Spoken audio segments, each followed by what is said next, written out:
expected from CG. Hopefully this time it's much more competitive. But at the same time, I'm like, my hopes have been dashed so many times.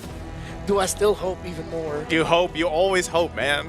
You gotta hope. You gotta keep the hope going here. We're gonna go into this draft. When is hope? Hey. When does hope and cope begin? Hope and cope? When does hope stop and cope begin? You can have both at the same time. Okay. Hope and hope starts and ends with BTR. That's one of the deepest things I've ever heard said about BTR. And of course it comes from you. Trust me, I'm experienced. Put that on the shirt. Aurora removed the Eve, Kimmy, and Hilda, while it's mid lane focus for CG. Understandable, it's Rosa. You take away Juicin and the Selena. Yeah, you gotta also watch out for how they want to go ahead and play against TNC specifically in the jungle. I think that's something that CG is going to consider here. Again, we saw this yesterday in the match against Aurora where the Leo Mord was taken from TNC, but also just like TNC has multiple heroes that he can play in the jungle. It's just, again, it was not the TNZ we're used to seeing, and also a lot of the bans, if I remember right from yesterday, were targeted to some of those options that TNZ likes to go for. So with first pick being up, Leia being taken out, what are we thinking here for Aurora? Do they actually just go? You notice how also after yesterday, teams have opted not to pick up that Sora so quickly? Yeah. It seems like they are still floating Valentina. Grog gets locked in here, but the Fanny was left open. And I think maybe that's why Aurora decided to pick up the Grog. If ever CG's thinking about the Fanny, they're going to think twice about picking it up. Yeah, Gary's crazy good on the Fanny, so that's something that definitely is going to be looked at by CG. They're going to have to think about that. And also, you don't want to be giving it over to TNZ. Yep. We did a piece of content yesterday, and I remember being asked about which team I think relies too heavily on comfort picks, and without a second thought, I just went for Aurora Gaming. Because, dude, when TNZ gets a Lancelot, the Fanny, when Rosa gets a Lina, Juicin, it just feels like the team knows what to do in every single moment of the game. And again, something that CG will definitely have to think about. Do not give them their comfort picks. Are they going to take the Fanny here, or will they decide to play into it and just try to counter it with their own picks? They're going to match Assassin for Assassin if ever they pick up the Yu Zhong. Let's see what they do here. The Lancelot, Yu Zhong, solid choices, especially. There you go. Yeah, so hey, they'll just trade it out. But it's still going to be Assassin for Assassin. We saw Fanny just in the last match too, so I feel like some of the teams, it's so weird, man, because again, Utility's in a weird spot where it was more of a, I would say almost like a 60-40 before we got into M7, but now I feel like Utility junglers have really kind of taken a back seat again, and that's just because of the nature of like XP lane, but as well as the roam options, kind of the way they cover the grounds. Yes, you're still going to see the Fredrin and Baksha pop up here and there, but you know, nonetheless, because you have these bulwark heroes like the Ernest that gets picked up too, so, you know, in a way, you're in a really good position already for these first 3 picks here for Aurora. Yeah. So they have an EX laner that will be active. They have strong crowd control through the Grok and whatever maybe mid laner that they end up with. Fanny should have enough help. Yep. Now with these two, it's just that if CG might apply even more pressure, similar to picking up a Joe for Valens maybe later on if they want to really match the Grok in rotational aggression. Okay, so what is it going to be? Mid-prio also definitely something they have to think about here, because Aurora Turkey, just with the Grok, it's already a lot of good clear. The Farsa is the answer. Pretty solid one to deal with the clear of the Grok and the Uranus, but very vulnerable against TNZ.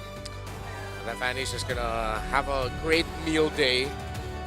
Still room for Cho, or maybe even if they don't get the Cho, the Hylos would be pretty good too. Yeah, Hylos, but I also think we might even see a Valentina ban from CG just in case, because like you look at the mid picks right now, Farsa's already over here for CG. It was actually Aurora that takes out the Eve and the Kimmy. So, you know, left on the block here for mid laners that we're used to seeing is still, you know, Valentina might pop up. Farsa's already taken.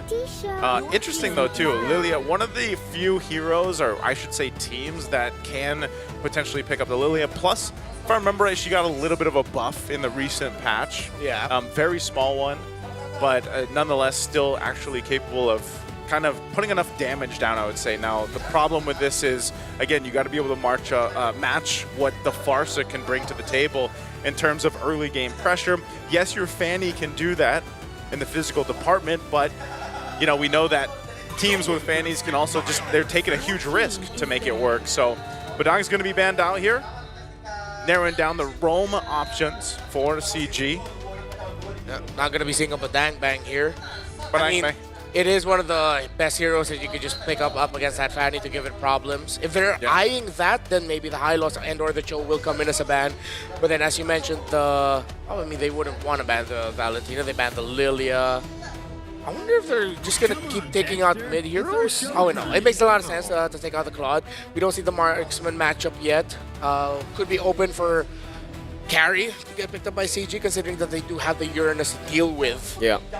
I'm thinking right now for CG, it's also the way to deny the Fanny. You don't really have a lot of deny right now. So the Moskov usually is an option with the Ruby too. So right now I think both those options are up for grabs for Amzik.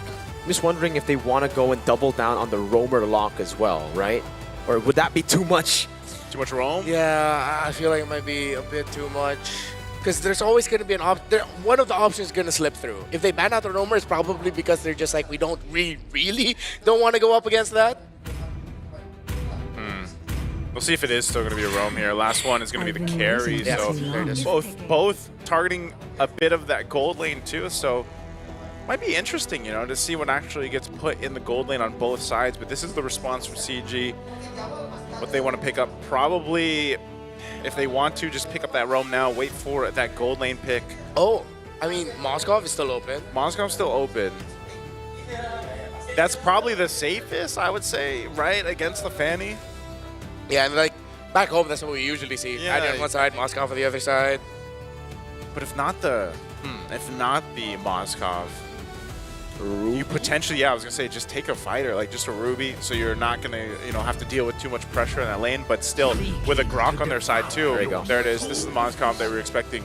Yep. Because with a Grok there, like you can almost force any gank that you want to on these side lanes if they're actually able to play it correctly. So they'll leave that roam for the last pick for CG. So far standard though, you know, This is more of a standard draft that we're seeing for CG. So we saw the cheese yesterday, well now more standard unless that last pick once again is going to surprise us. For Aurora on the other hand, we'll see gold lane and their mid lane option. I'm still wondering, is this just going to be a Valentina? So Harith in the gold, and they go a Lunox. Okay. Strong damage, burst based for both. But the fact that Aurora is very close range, this seems like it's very dependent on the Fanny to really pop off. Yeah. I don't know if I like the Lunox too much here, because I just feel like their Brilliance is going to be used too quickly with the potential that CG has, whether that's the Yuzhong putting pressure there, a Lancelot's mobility, even hell, the feathered airstrike, you know, like there's just so much that I feel like will make it really difficult for the Lunox to work in the hands of Aurora here. Last pick though, once again for CG, still needing that roam option. There's a whole lot they can, I don't think they'd go like a Kufra here. It looks like they're gonna go Cho. So they go a Cho pick. This is also just, I expect there to be pretty good pressure on the side in the jungle if they're able to make it happen. Yeah. I like what we're getting here from after what happened yesterday from CG. Is very, you know what? Standard. I vibe with this. Yeah. I vibe with this. I like it too, you know, they were thinking, okay, S or G are just so much better than us fundamentally. But Aurora Gaming, on the other hand, maybe not. So we'll try this approach, the normal approach. Though I will say, I was expecting something of like more lockdown, something that can lock down without not having to get purified, like a Kaja. I was thinking of a Kaja as well here. Oh, you're thinking Suppress might have shown up. Because the Cho now, it's so easy to dodge, and the only guy you can really go for is Tianzi. Yeah. And then this really means that you have to time things with your Yuzhong very well. One of them's going to have to use their abilities to just bait out Purify. So let's see if the execution for CG will actually do really well, or will Aurora Turkey pissed off pretty sure after what happened to them yesterday and the organization in day one of Swiss looking for a revenge. We'll see how these two start it off. Yeah, in a way, both teams really wanting to kind of redeem themselves after yesterday, man. And what better way to do it than in this matchup? We'll see if it's going to be a quick one, too, because we have seen where, you know, for example, if TNZ is able to go ahead and scale up really quickly on this Fanny, then it's kind of tough to deal with if you're CG Esports here. So I don't expect too much to happen in the early game, honestly. Even for that Little Wanderer, where sometimes we see more of that skirmishing happening, because again, it's a little bit too risky with TNZ on that Fanny just yet. But he's going to go ahead and secure his orange, and it's just normal rotations for now. Yeah, another thing that we can point out is the fact that it's going to be quite difficult for Aurora Gaming to control neutral objectives, right? They have a Uranus and a Grok. I'm not too sure if the Grok's going to be able to get level 4 by the time Turtle 1 spawns, but even then, who's going to try to bait out the Furious Dive Petrify so that TNZ can get an opening around those turtle fights? It seems like something about the Aurora Gaming lineup also screams that, you know what, let's let CG come to us and then let's see how we're going to answer after that. I mean, that's one of the best qualities of Aurora Gaming this year, not just here in M7 with the one game that we saw in MSC, is that they really can gauge fights incredibly well. And if you overheat, use all of your toolkit, then they're going to punish you really hard for that. Yeah, even with this, looking at the emblems, pretty standard.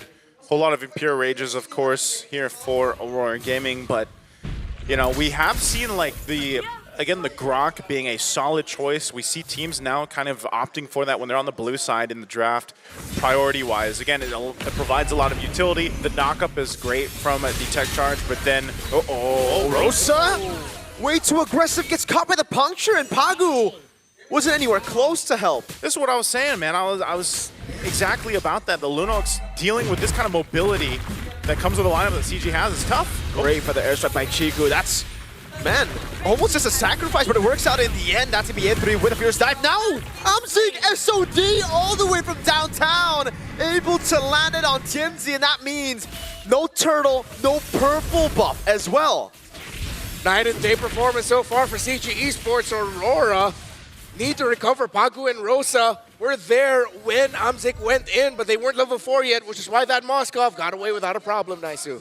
That feels bad, man. Yeah, when that happens, like, you dealt with what Chico already put the pressure on, you get your buff, and then you unfortunately die. So right now, CG Esports in a good position. And now that you have a level 4 available for Valens, he can decide to go for these kicks, these setups if he wants to, especially in the early portion of the game. Wow. Okay, well, I was about to say he made Bowie. He made up for that one, man. He at least gets a kill in his hands here over to Aurora. They're angry, man. Yeah, they had to. No purple, no turtle. Rosa getting done dirty like that. All right, at least they're on the board now. Yeah, they needed to do that while CG Esports, the slight lead that they have, they are playing around the show. Still, they should not be comfortable. Trying to see where they can find an opening. Lunar's handling the Yuzhong pretty well. Even in the jungle, slight pressure as well now from Pagu. So Aurora Gaming are trying to recover by applying pressure in so many parts that CG cannot find an opening. Even here, Sigiboom, with Chico deciding to go down, not going to be able to find a start on the Harith. Yeah, it's really going to... I mean, even if you try to make a play down there for Valens on the Cho, you know that you have to get through a Purify, right? So sometimes you want to... You show yourself in that lane just to go ahead and kind of give the second kiss to Sigiboom, but mostly he's going to be safe. They're going to have to fight around the objective coming up next here. So this one, we'll see if it plays out better. It should be a full-on fight. You've got some resets going up on the XP lane. A3 gets back to base and they'll join this one. Lunar does take a bit of a hit here. Gary's damage actually really good already early on. The stalemate for the turtle, though, as TNZ will look for his own opening. Again, with this expanding rivers can help them rotate. Oh, Chiku, wings by wings, he's fine. And just Pagu's going to keep that turtle there. Yeah, good chunk of damage earlier. Just trying to poke down Chiku. Make sure he cannot go with that airstrike. Now Balance goes in with the Dragon Flicker combo into it. But the barrier was able to cancel it now as TNZ goes into the back line. There's no more lockdown. Chiku has to flicker around. Balance gets taken out by Rosa. As he gets through with the Petrify and the Furious Dive over. Gets the passive proc, but now has to go under turret. It's a 1-for-1. Rosa for Valens. But Lunar's still holding on to the turtle. Gary on it already. TNZ gonna look for the retribution as well. It's TNZ who wins it out. Gary 1 HP barriered away. And Lunar gets the kill. You shall not pass. That, man, the Rampart, so many times whenever you see the Grok, you know that that's going to come in clutch from time to time. So now, with all that just happened, Aurora will get themselves that turtle. They'll go ahead and take this purple buff as well, and it went over to Lunar. So he's going to have a fun time with that, at least for now. But this is the thing, you know, you got to be cautious. Oh, hold on, Sequel. Goes for the way of the dragon, but the Purify is available. Oh. They actually do get a Spear of Misery, but they don't decide to commit, and that actually might hurt them. Rosa walks up the barrier again. Valens trying to escape. One last hit. He's burning. He's taking down the glowing one. Doesn't do enough. Valens stays alive. I feel like that barrier actually hurt the attempt to take down the Joe. It gave him just enough space between him and the Lunox, so seems like Rosa might tell Pagu there, hey man, be careful with your walls just a little bit. Good try. Maybe next time. You know, I said they fix it just a bit. Came in clutch earlier. Well, that time, maybe not so clutch, but, you know, surviving there, that's great for Valens. He's going to go ahead and build up again into more of that hybrid defense because you need it across the board. You've got great physical and magical damage on the profile here for Aurora Gaming, especially in the early portion of the game as we're seeing. But still, nonetheless, as this game unfolds, we're going to be looking at, especially for Amzik. Oh, as I mentioned, him could be in trouble. He has Flicker. That's going to be the Flicker. TNC comes in with a cutthroat. Just a hit from Rosa, and they get the pick on Amzik up top. Yeah, great read by Pagu. Oh, Chiku, why? He's alone. Valens walks up. Great brilliance now, but Valens still has. Oh, Valens. Rosa still will be taken down, so at least they get something.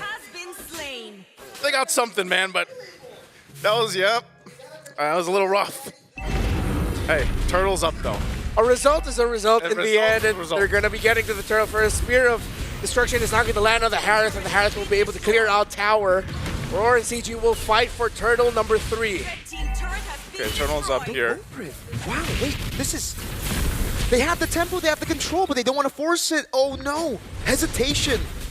That's a weird trend that we see again with teams that go up against Uranus. They overthink the Uranus just a little bit.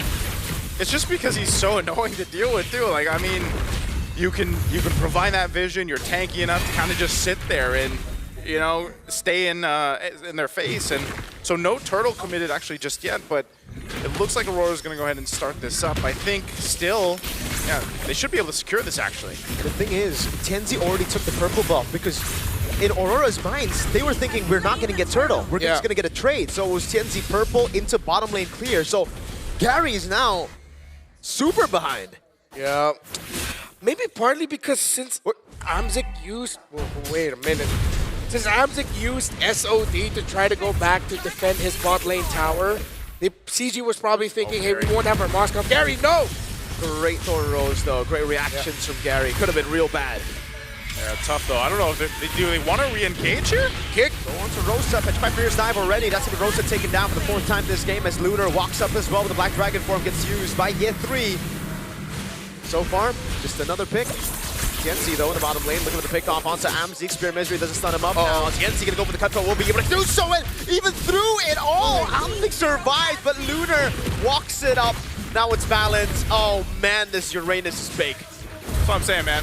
You know, it might be overthinking, it might not be. I think Uranus is just that annoying to deal with because you can also soak up so much damage, and if you go ahead and look, you know, he's just got he's got 2 items now. He's got the Oracles and that Brute Force, so he's tanky enough to go ahead and continue to do that.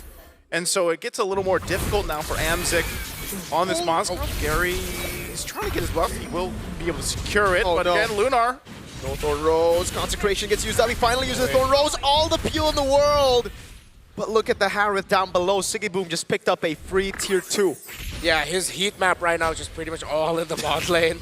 But it works out for them. I mean, that is now going to be a problem for CG when it comes to the objective fights, and that becomes the far lane when the Lord spawns up top. Fortunately for them, the Lord will be spawning in the lower portion of the river. Pagu now has an Athena's shield, which means the burst dished out by Chiku has to be saved, mainly for Rosa, Tianzi, and Sikiboom. That's what I was saying earlier, man. Amzik is going to be the one they're playing into towards the late game if they can get there, because right now, Aurora Gaming not really giving them much room to breathe. With this shift in focus and the momentum they have now, they should be an easy lore take for them. You see that. They started up very quickly. Oh, Valens. That way the dragon was... Okay, Valens now caught the barrier. Yeah, 3 gonna be knocked up as well. That way the dragon flicker was towards Aurora Gaming. It was a way.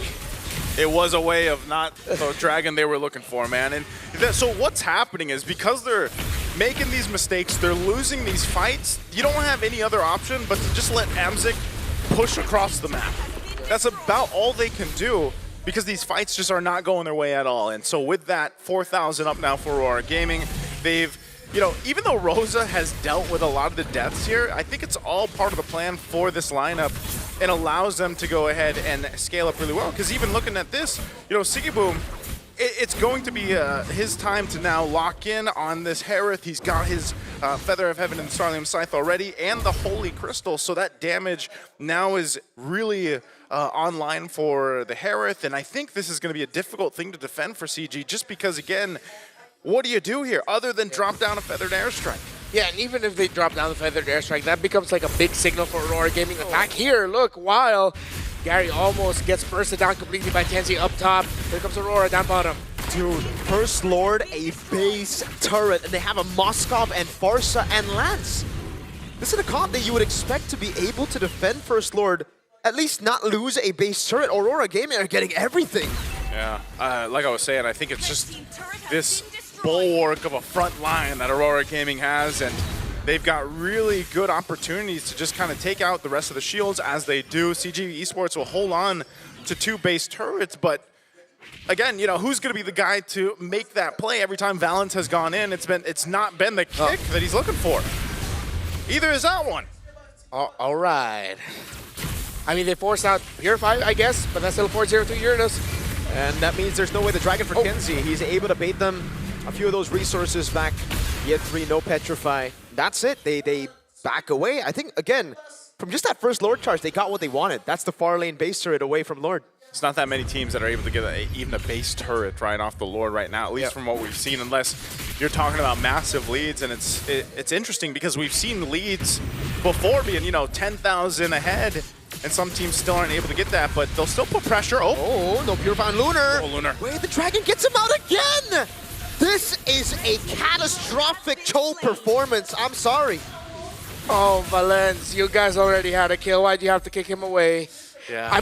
Yeah, he did not intend that, but at the end, it's not the intention, it's the result. Oh, that was, really rough here for Valence and just CG in general, man. Totally disconnected in the way that they want to approach this, and you know, that's tough to kind of recalibrate from really quickly in this game. Lord's coming up in a couple seconds here, and it's just going to be taken by Aurora Gaming. CG Esports, unless some miracle, I don't want to completely count out an SOD landing and taking the Lord, but it looks like they even want to get in position. They'll keep Amzik on that bottom side of the map across here, and Aurora will take their time. Double tech charge coming down now. Year 3 pops in the Black Dragon form. They are able to bait out the Feather Airstrike, but Rosa has used both ultimates. Valence walking up again, getting caught, and now as the Trọn pull away, the barrier locks him down for a bit as Rosa does a little bit more damage. Shenzi in the back line gets caught in the Petrify now. Libra Cables will be able to get through Year 3. Okay, they kept the Lord as well. Amzik's pushing. He's been doing this all game. That's about all they can do. Lord secured by TNZ, but at least a tier 2 falls here, or almost does. Amzik. He'll make it right. Lunar. Oh my God! They cancel it. Amzik, how do you escape from this? Pagu's taking a long way to cut him down.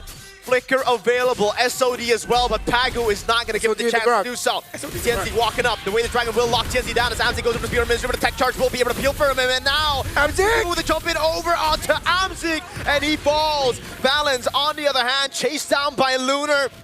He tried to peel, he tried to open up an angle for Amzik. Now they're like, all right, TNZ, you got this, you got the cables. It's him on a killing spree. That's just a highlight of Aurora Gaming, from the Lord to that pick, and this is gonna be it.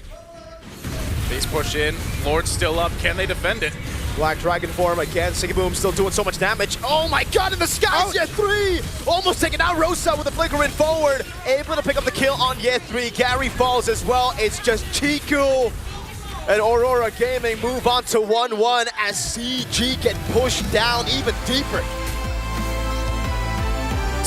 Tough performance here from CG Esports, and a better showing this time from Aurora Gaming. Very opposites here on what we saw in terms of performance for both teams. Properly outclassed Aurora after the back-to-back organizational losses yesterday. They start off today with a W, and that was a great performance. I think that big final sequence is a perfect way to really take a good snapshot of this team, how they handled that Lord. They allowed Tianzi to go all the way to the back to chase down that Yu Zhong. Even though they needed him for the Lord to Reggie, they didn't actually need him. Let the team just slowly whittle it down and see if he can get kills, and then translate that into a kill after seeing the Moskov pushing down bottom. The most tragic thing about that, the tower that Amzik wanted to push was just a hair away from being broken. Most tragic thing about that was honestly the Cho pick, man. I mean, that was in the performance. Like, I'm sorry, but yes, have to agree with Mirko here. It was a very rough one. Dude, the first 3 times was like, all right. The 4th one, when they kicked away the Uranus, it was just like, wow.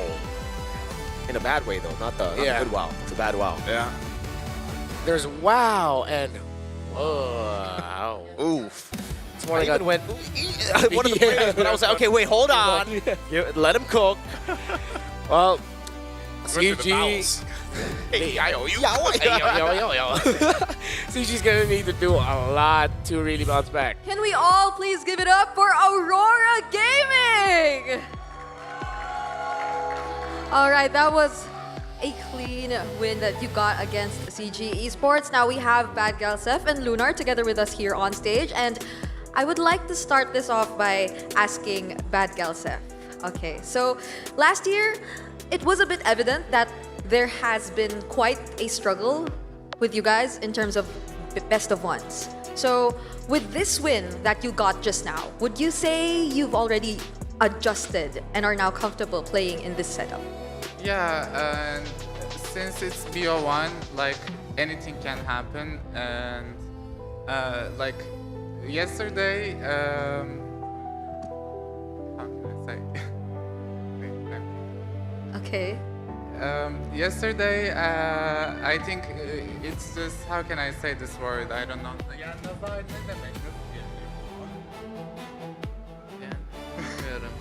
I don't know how to say this word in English, Okay. but it was unexpected a little bit. I mean, we could have done better, but today, I think we played almost how we wanted. Okay. We want to show that everyone that we are strong. Okay. Yeah, that's all I want to say. Okay, and I think you did a really great job in this game to show that, so congratulations. And now for Lunar, I want to ask you, how do you feel about the meta in the EXP lane? Like, could you share with us what are your thoughts about the current meta in the EXP lane? I think current meta XP heroes are fine, but that there's not too many heroes on XP playable, so there can be more, I think. All right, okay, I see. Okay, now, I guess I'd want to ask this last question to Bad Gal Seth once again. So far, you've always been up against powerhouses. So you've been against regions like Indonesia and Malaysia. So considering your performances and the games that you've been through in the past few series that we have, do you think that you could call yourselves, or you could consider yourselves to be on the same level as these powerhouse regions already? Yes. Confidently, yes. No further explanation needed, and that will be their response to that question. Thank you so much to Bad Gal Seth and Lunar. Thank you for joining us in this interview. And now let's go and throw it over back to our casters.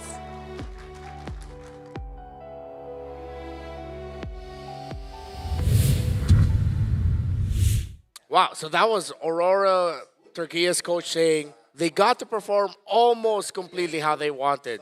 It felt like they were able to do exactly what they wanted to do, but if there's more to it, then things are looking up for Aurora. I think they were expecting less of help from Balance. Yeah. Not only that, but I will say unfortunate. I like the answer just with confidence that they do feel like Expected. expected, but also they're at the level. Like they are confident in their ability to go ahead and play at the highest level here, and I think it's teams like this with Aurora Gaming where you do see those really big shades of potential from game to game, and this is one of them, right? An MVP here for us for this game one. Nope, okay. We know who the real MVP is. Yeah. Mr. Consecration. Consecration. Lunar. Nah, W though. He did an amazing job this game. chastised Pauldron early as well. Really shut down Amzik, dude.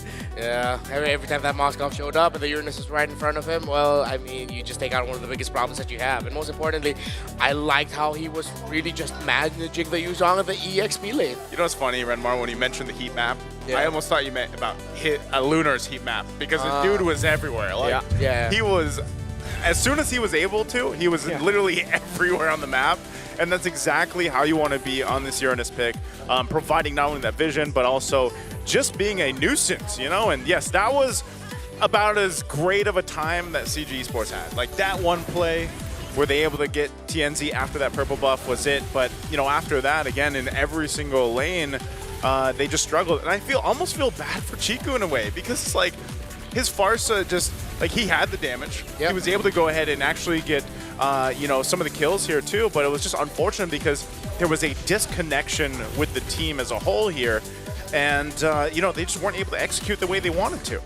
Yeah, I mean, CG were able to match it up for kills, but then in the grand picture of it all, in terms of how you're managing the map, how you're playing actually in these fights, are you getting kills because it just got way too scrappy and the other team decided, all right, I'm gonna be sacrificing myself, or is it because you were proactive in getting that kill? It was usually because Aurora just decided to take some trades, and then as the time went on, since the Uranus couldn't be stopped, and then Tianzi only just suffered one death in this game, it was non-stop for Aurora. Oof. Again, like, even when you look at this, you know, it might have been scrappy, but I don't know. I just almost wonder, because, you know, in any competition that we have, you also have to consider teams. Like, if you look at the loser in a competition, you're like, okay, they made more mistakes, more errors than the opposing team. And I think that's really kind of one of the big things in this matchup, at least specifically here. It almost makes you wonder, like, what if there weren't so many errors as a team from CG Esports here? Like, would it have been different? Because team? yeah, as a team, as a team, right? I mean, it's all, there's no I in team. Yeah, that's true. That's true. So, you know, would have been different, because I feel like there were moments where if it would have been a kill, then that would have given them some of that momentum that they needed here to not let it get completely out of control against Aurora Gaming. Again, we also, I think a good example for that would be that one turtle that we thought CG would be rushing for immediately, with how Tianzi was already thought they wouldn't get the turtle, so they go purple, they went to the bot side clear. It partly could be because Amzik decided to use the Spear of Destruction to try to get back to the bottom lane, and CG might have wanted to have that instead for their turtle, just in case Aurora decided to show up. But then that just goes to show, really, again, the difference between these two in terms of the experience that they've had internationally in most recent memory. Again, CG, as we showed earlier, went from MAL to where they are now. Yes, they made it to the grand finals in MPL MY, but every team just performs differently, a different level when it comes to the international stage. Here's the heat map we were talking about. I was going to say, we did get a heat map. Everywhere. Look at this roaming Uranus, man. Yeah, put them on the other side of the map now. Yep, we're getting there. This is game time. There it is. Start of the game. All the way There to the we 14th go. minute. There you go. Again, this is so important, especially for all the XP laners out there. And just, you know, if you decide to go ahead and play Uranus, look at this. This is exactly what you want to go ahead and emulate, just because he provided so much. Just to the team as a whole, and He's coloring the map. yeah, the vision that this provides is phenomenal, right? And not only that, but also just being able to go ahead and soak up a ton of damage, especially who, you know, other than Chico, was Amzik. He, like you mentioned, the chastised pauldrons and just kind of being able to post up between that offensiveness that was supposed to be from CG Esports.